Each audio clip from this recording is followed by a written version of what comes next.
Hello student. आज का अपना टॉपिक है विद्युत द्विध्रुव आघूर्ण के कारण निरक्षीय बिंदु पर विद्युत क्षेत्र की तीव्रता या विद्युत क्षेत्र ज्ञात करना। पहले वाले वीडियो में हमने अक्षीय बिंदु पर पढ़ा था, अब निरक्षीय बिंदु पर आएगा। तो निरक्षीय बिंदु पर विद्युत क्षेत्र की तीव्रता के लिए वही है पोर्शन। निरक्षीय बिंदु होता क्या है, मान लीजिए द्विध्रुव है, इसका ये प्लस है माइनस है, तो इसके लंबवत जो जाएगा ऐसे, उसको हम कहेंगे निरक्षीय बिंदु कहेंगे। उस बिंदु पर हमें निकालनी है विद्युत क्षेत्र की तीव्रता ज्ञात करनी। तो मान लीजिए अपने पास द्विध्रुव है, उसका माइनस है ये, और ये उसका प्लस, और इसका मध्य बिंदु है अपने पास O। ये दोनों ए बी एक द्विध्रुव का निर्माण कर रहे हैं। इसके लंबवत r दूरी पर, मान लो ऊपर की ओर r दूरी पर, लंबवत दूरी है अपने पास r दूरी पर मुझे विद्युत क्षेत्र की तीव्रता ज्ञात करनी। इस दूरी पर यहां P पॉइंट है, पॉइंट P ले लेता हूं। धनावेश के कारण इस P पॉइंट पर विद्युत क्षेत्र की तीव्रता होगी बाहर की ओर। ये ऋणावेश के कारण इसे बाहर की ओर विद्युत क्षेत्र की तीव्रता होगी, इसको मैं E1 कहूंगा। ऋणावेश के कारण विद्युत क्षेत्र की तीव्रता होगी अंदर की ओर, तो इसको मैं कहूंगा E2। ये बनेंगे अपने पास। अब ये दोनों है अपने पास में, इनकी दूरियां लगा लेता हूं। बीपी के बीच की दूरी मान लो x है, एपी के बीच की दूरी भी मान लीजिए x है, क्योंकि समान दूरी है। ये दूरी समान है, ये दूरी समान है, ये उभयनिष्ठ है, तो ये दोनों अपने आप समान हो जाएंगे। अब जो P बिंदु है उस पर मैं Q आवेश के कारण, प्लस Q आवेश के कारण विद्युत क्षेत्र की तीव्रता निकालूंगा। तो मैं यहां लिखूंगा प्लस Q आवेश के कारण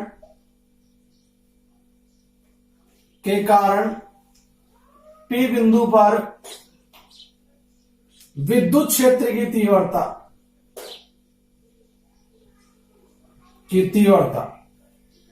तो वो आएगी E1 equal to KQ upon में दूरी का वर्ग। तो दूरी x है यहां पर, तो मैं x स्क्वायर कर दूंगा, दूरी का वर्ग। डायरेक्शन है इसकी, तो डायरेक्शन आएगी बीपी के अनुदिश आएगी। इसके बाद इसी प्रकार माइनस Q आवेश के कारण P बिंदु पर विद्युत क्षेत्र की तीव्रता ये आएगी E2, और ये आएगी KQ अपॉन में x स्क्वायर, नेगेटिव आएगी, और इसकी डायरेक्शन आएगी PA के अनुदिश। इन दोनों को देखते हैं हम, तो दोनों के अंदर क्या होता है कि परिमाण समान है और दिशा अपोजिट, इसलिए दोनों का परिमाण समान है, तो मैं यहां KQ अपॉन में x स्क्वायर यूज कर सकता हूं। तो ये आ गया अपने पास। अब मुझे P बिंदु पर कुल विद्युत क्षेत्र की तीव्रता निकालनी है दोनों आवेशों के कारण। तो P बिंदु पर मैं क्षैतिज डायरेक्शन देखता हूं, मान लीजिए क्षैतिज है, क्षैतिज के साथ ये थीटा कोण बनता है, ये भी कितना बनता है, थीटा कोण बनता है। थीटा कोण जब ये बनाते हैं दोनों, जब भी कोई सदिश राशि एंगल बनाती है तो वो घटकों में वियोजित हो जाती है। तो यहां पर भी E1 और E2 घटकों में विभाजित हो जाएगी। घटकों में विभाजित होगी तो मैं यहां पर इसके घटक बनाऊंगा। E1 के दो घटक होंगे, एक लंबवत घटक होगा जिसका नाम आएगा E1 साइन थीटा, एक क्षैतिज घटक होगा जो इस दिशा में होगा, वो आएगा E1 कोस थीटा। इसी प्रकार E2 के दो घटक होंगे, एक तो लंबवत घटक जो इस डायरेक्शन में आएगा इसी लाइन के ऊपर, जो कहलाएगा E2 साइन थीटा, एक क्षैतिज घटक वो भी इसी डायरेक्शन में आएगा, इसी लाइन पर, वो कहलाएगा E2 cos theta. E1 cos theta, E2 cos theta एक ही लाइन पर आएंगे इस डायरेक्शन में। E1 sin थीटा ऊपर की ओर, E2 sin थीटा इस लाइन पर नीचे की ओर।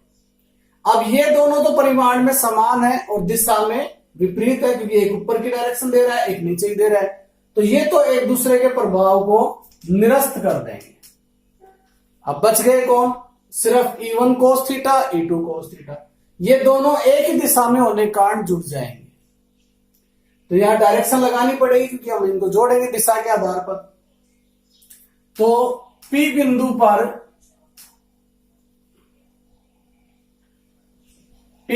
पर कुल विद्युत क्षेत्र, परिणामी विद्युत क्षेत्र भी कह सकते हैं, तो यह आएगा E1 cos theta plus E2 cos theta. लेकिन डायरेक्शन देनी पड़ेगी। डायरेक्शन के लिए मैं यहां लगाता हूं ई सदिश, और इन दोनों की डायरेक्शन एक ही है। द्विध्रुव आघूर्ण की दिशा होती है माइनस से प्लस की ओर, तो द्विध्रुव आघूर्ण की डायरेक्शन तो ये आ गई, माइनस से प्लस मतलब ए से बी की ओर। लेकिन ये विद्युत क्षेत्र जा रहा है इस दिशा में, तो अपोजिट जा रहा है।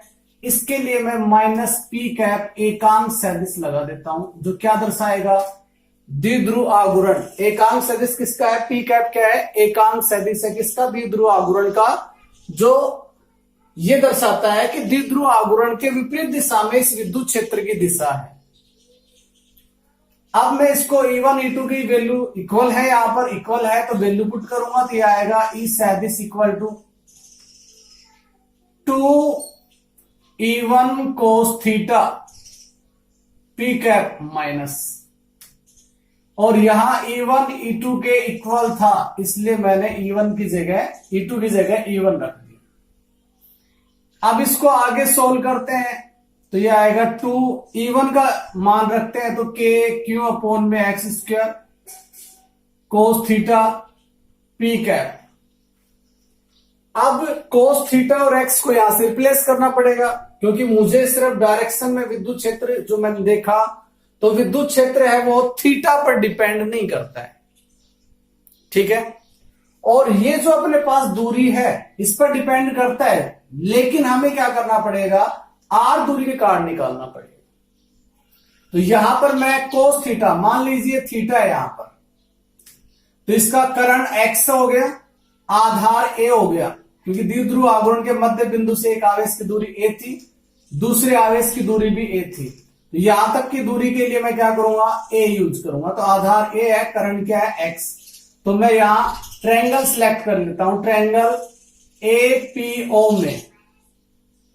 एपीओ में कोस थीटा आएगा, यहां पर कोस थीटा क्या होता है?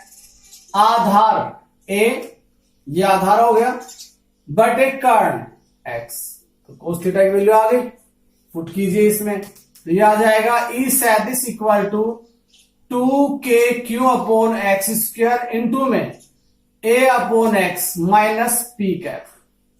तो ये आ जाएगा ई सदिश इक्वल टू 2KQA अपॉन में एक्स की पावर 3, और ये आ जाएगा माइनस पी कैप।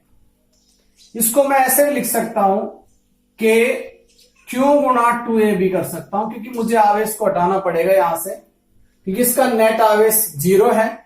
तो 0 हो गया तो विद्युत क्षेत्र भी क्या बन जाएगा? 0। तो यहां से हटाना पड़ेगा, क्योंकि नेट आवेश 0 हो गया, विद्युत क्षेत्र 0, जबकि इसका विद्युत क्षेत्र होता है। इसके लिए मैं द्विध्रुव आघूर्ण की हेल्प लूंगा। द्विध्रुव आघूर्ण क्या होता है? द्विध्रुव आघूर्ण वो होता है P सदिश इक्वल टू Q गुणा 2A होता है सदिश। परिमाण अवस्था लूंगा तो Q गुणा 2A, तो परिमाण अवस्था में चलूंगा मैं, यहां पर डायरेक्शन मैंने लगा रखी है, तो इसकी जगह ये वैल्यू पुट करूंगा तो ये आएगा अपने पास E सदिश इक्वल टू KP अपॉन में x cube minus P cap, ये आ जाएगा। अब इसको आगे सोल्व करता हूं मैं, तो सोल्व करेंगे तो एक्स क्यूब, एक्स को हटाएंगे यहां से, तो एक्स को दोबारा इसी ट्रायंगल में जाएंगे, एपीओ में, तो यहां मुझे करंट निकालना है पाइथागोरस प्रमेय से। तो कर्ण का वर्ग आएगा लंब का वर्ग प्लस आधार का वर्ग, और x इक्वल टू आएगा आर स्क्वायर ए स्क्वायर इसकी पावर 1/2। तो यहां इसकी वैल्यू जैसे मैं पुट करूंगा तो यह आएगा ई सैदिश equal to K P upon are की पावर 3 है या x की पावर 3 है, सॉरी यहां पे x की पावर 3, तो यहां x की वैल्यू ये है अपने पास, तो पावर को पावर से मल्टीप्लाई कर देंगे तो यह आएगा आर स्क्वायर ए स्क्वायर इसकी पावर आएगी 3/2 और ये माइनस पी कैप इसके साथ लगेगा। तो ये आ गया अपने पास। अब ये जो है अपने पास ये विद्युत क्षेत्र की तीव्रता आ जाएगी। परिमाण फॉर्म लेंगे तो यह आ जाएगा ई सैदिश equal to K P upon R square A square की पावर 3/2, ये आ जाएगा। नेगेटिव सिंबल सिर्फ ये एकांक सदिश का परिमाण लोगे तो 1 होता है, केपी ऐसे कैसे, इसका परिमाण ये आ गया। नेगेटिव सिंबल केवल क्या दर्शा रहा है कि इस विद्युत क्षेत्र की दिशा द्विध्रुव आघूर्ण के अपोजिट है, सिर्फ ये दर्शाता है नेगेटिव सिंबल। अब यहां स्पेशल केस लगाएंगे। स्पेशली केस क्या होगा, यहां पर ये आएगा कि R square very very greater than A square हो, तब अपने पास क्या आएगा E इक्वल टू आएगा के पी अपॉन में आर स्क्वायर, तो यहां ए स्क्वायर को नेग्लेक्ट कर देंगे, हटा देंगे यहां से, इसकी पावर 3/2, ये कैंसिल, तो यह आएगा अपने पास E equal to K P upon are की पावर 3।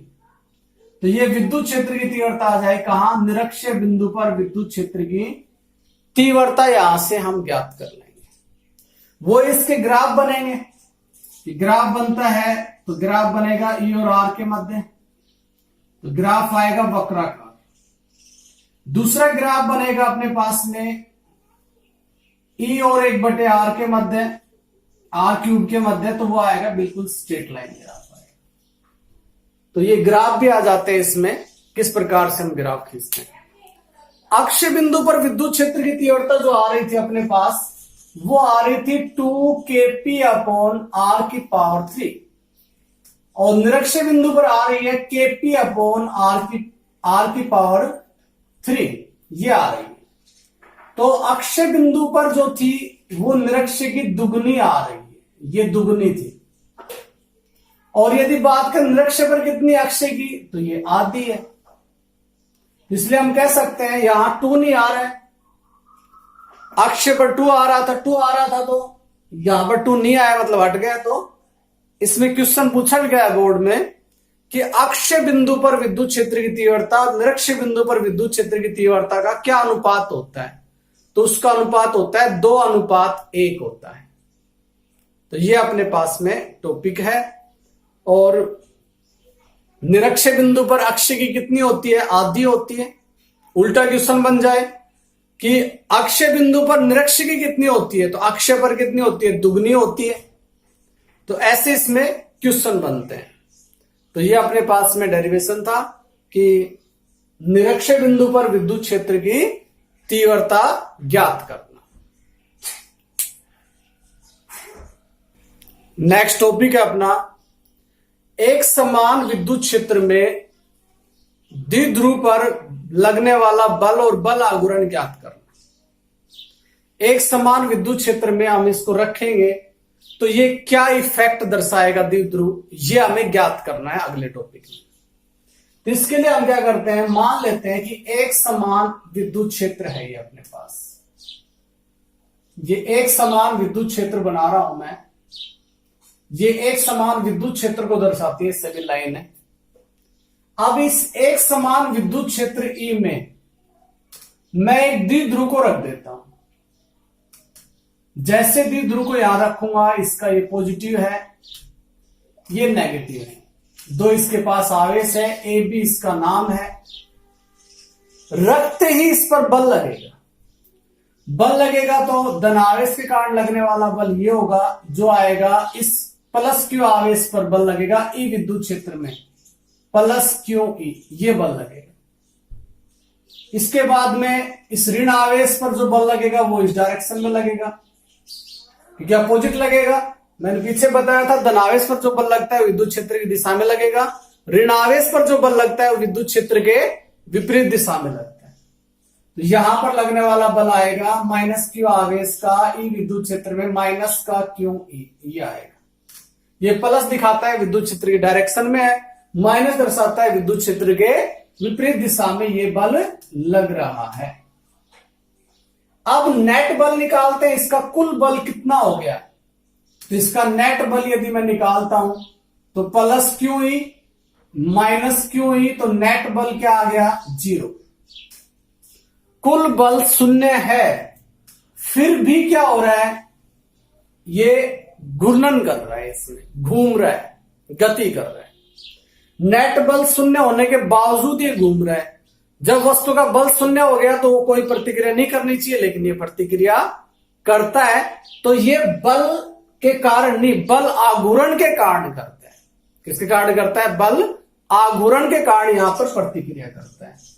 इसलिए हमें बल आघूर्ण निकालना पड़ेगा। क्यों? क्योंकि जब ये देखा गया कि दोनों बलों की क्रिया रेखाएं कैसी हैं, तो एक बल इसको ऐसे पुश करता है, दूसरा बल इसको ऐसे पुश करता है, जिसकी वजह से ये घूर्णन करता है इस एक समान विद्युत क्षेत्र में। तो उसके लिए मैं क्या करता हूं कि यहां से मैं लंब डाल देता हूं और मैं ये मान लेता हूं कि द्विध्रुव यहां पर थीटा कोण बनाता है। किसके साथ? विद्युत क्षेत्र के साथ। कौन बना रहा है? द्विध्रुव आघूर्ण P बना रहा है एक समान विद्युत क्षेत्र के साथ, E के साथ थीटा कोण बनाता है। ये A पॉइंट, B पॉइंट, इसको C पॉइंट मान लेता हूं। तो ये बल आघूर्ण के कारण घूर्णन कर रहा है। यदि इसको असमान विद्युत क्षेत्र में रख दूंगा मैं, तो यहां नेट बल 0 नहीं होगा। फिर इसका नेट बल 0 नहीं होगा, कुछ ना कुछ मात्रा में बल होगा। एक समान विद्युत क्षेत्र में रहेगा तो ही इसका नेट बल क्या रहेगा, 0 रहेगा और ये घूर्णन करेगा। असमान में रखेंगे नेट बल 0 नहीं रहेगा, ठीक है, ये घूर्णन नहीं करेगा, फिर क्या करेगा, गति भी करेगा ये। तो यहां पर देखिए बल आघूर्ण क्या होता है।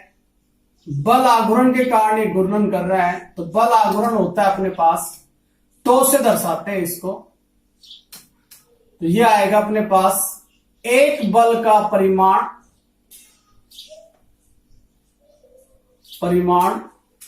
गुणा दोनों बलों के लंबवत दूरी, बलों के मध्य लंबवत दूरी। तो यहां पर एक बल का परिमाण ले लेंगे, मान लीजिए बल है, इसका परिमाण ले लिया। लंबवत दूरी कितनी है, BC, और BC लंबवत है तो लंब है, तो लंब मैं निकाल सकता हूं ट्रायंगल ABC में लेके। ABC में साइन थीटा, लंब के लिए साइन थीटा, आधार के लिए कोस थीटा। साइन थीटा होता है लंब बटे कर्ण, कर्ण AB है। अब जब AB है अपने पास, तो AB है द्विध्रुव के मध्य की दूरी, जो कितनी होती है 2a, इसलिए यह आ जाएगा sine theta BC upon 2a आ जाएगा। अब F का मान मुझे पता है, इसका परिमाण होगा, तो यहां टो इक्वल टू आएगा, F है QE परिमाण में, इनटू में यहां BC इक्वल टू आ जाएगा अपने पास 2a साइन थीटा। तो यहां रखूंगा 2a साइन थीटा, तो टो इक्वल टू आ जाएगा E, और यह आ जाएगा Q गुणा 2a साइन थीटा। अब दोबारा वही बात, यदि Q को यहां छोड़ दिया तो इसका कुल आवेश कितना है, 0 है, तो बल आघूर्ण को 0 कर देगा। इसलिए Q को हटाना पड़ेगा। Q को हटाने के लिए किसका प्रयोग करूंगा, वही द्विध्रुव आघूर्ण। तो द्विध्रुव आघूर्ण आएगा अपने पास, वो आएगा P इक्वल टू Q गुणा 2a। तो मैं रखूंगा tau equal to PE sine theta. ये आ जाएगा बल आघूर्ण। किस पर लग रहा है, ये एक समान विद्युत क्षेत्र में द्विध्रुव पर लग रहा है। ये इसके अदिश फॉर्म है, सदिश फॉर्म में निकालोगे, सदिश रूप में, तो ये आएगा टो सदिश इक्वल टू P सदिश इंटू में E सदिश। P से E की ओर इसकी डायरेक्शन जाएगी। ये मान लो E है, ये P है, तो P से E की डायरेक्शन में जाएगा तो ये बल आघूर्ण आएगा टो। P से E की डायरेक्शन में उंगलियां P और E डायरेक्शन में ऐसे चलेंगी तो बल आघूर्ण की डायरेक्शन ऐसे आ जाएगी। इसको E क्रॉस P कर दोगे तो डायरेक्शन कहां आएगी, नीचे की ओर, फिर हम ऐसे घुमाएंगे इसको। तो ये आ गया। अब इसकी कुछ कंडीशनें बनती हैं। कंडीशन बनती है, कंडीशन फर्स्ट बनती है कि यदि मान लो थीटा है, P और E के मध्य थीटा 0 डिग्री हो। 0 डिग्री कब हो सकता है, जब ये P घूमकर इसी डायरेक्शन में आ जाए तो 0 डिग्री हो सकता है। मतलब E की डायरेक्शन ये है तो इसकी डायरेक्शन माइनस प्लस ऐसे आ जानी चाहिए इसी दिशा में P। तो ये आएगा अपने पास थीटा 0 डिग्री। जब थीटा 0 आ जाएगा तो टो इक्वल टू आएगा PE साइन 0। और साइन 0 क्या होता है, 0 होता है। इसलिए यहां बल आघूर्ण शून्य हो जाएगा। बल आघूर्ण जैसे शून्य हो जाता है तो ये स्थायी संतुलन में आ जाएगा। बल आघूर्ण शून्य होते ही किस में आ जाएगा, स्थायी संतुलन में आ जाएगा, साम्य अवस्था में आ जाएगा। ये घूर्णन नहीं करेगा, रुक जाएगा एक जगह। दूसरी कंडीशन अपने पास में आती है सेकंड, कि यदि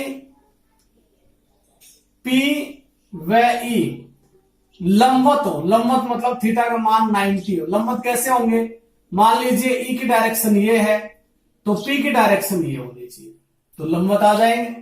लंबवत आ गए तो टो इक्वल टू आएगा PE साइन 90, क्योंकि इस फार्मूले में रखेंगे तो ये आ जाएगा टो इक्वल टू साइन 91 होता है। तो ये मैक्सिमम आएगा, ये 0 आएगा और ये क्या आएगा, मैक्सिमम आएगा। इसको मिनिमम भी कह सकता हूं मैं। यहां पर पूछा गया बोर्ड में कि बल आघूर्ण का मैक्सिमम मान बताइए, अधिकतम मान कितना होता है। कितना होता है, PE होता है अधिकतम मान। वैल्यू दे रखी है तो उसकी वैल्यू निकाल लेंगे। मिनिमम कितना होता है, 0 होता है। ये किसमें है, संतुलन अवस्था में, स्थायी संतुलन में है। यहां कंडीशन में लिख सकता हूं मैं स्थायी संतुलन। ये किसमें है, ये अस्थायी संतुलन में है। अस्थायी संतुलन। आगे थर्ड केस निकालूंगा। यदि मान लो P और E, मान लो ये E है और P की डायरेक्शन ये हो जाए तो यहां पर थीटा आएगा 180 डिग्री। 180 आएगा तो ये आएगा टो इक्वल टू अपने पास PE साइन 180। साइन 180 का मान 0 होता है तो ये 0 आ जाएगा। तो इसको मैं बोलूंगा असंतुलन अवस्था। संतुलन दो प्रकार के, स्थायी और अस्थायी। और असंतुलन एक ही तरह का है कि यहां पर असंतुलन में रहेगा। फिर क्यों असंतुलन में रहेगा, क्योंकि इस पर बल लगता रहेगा, ठीक है, उसकी वजह से ये घूमने की चेष्टा करेगा, तो असंतुलन स्थिति में रहेगा। तो ये 2 डेरिवेशन थे अपने पास में। इसी के साथ पहला चैप्टर यहीं पर समाप्त हो जाएगा और इसके न्यूमेरिकल करेंगे आगे हम। आज के लिए इतना ही काफी है। Thank you. Stay home, stay safe, घर पर रहें, सुरक्षित रहें, अपना ख्याल रखें।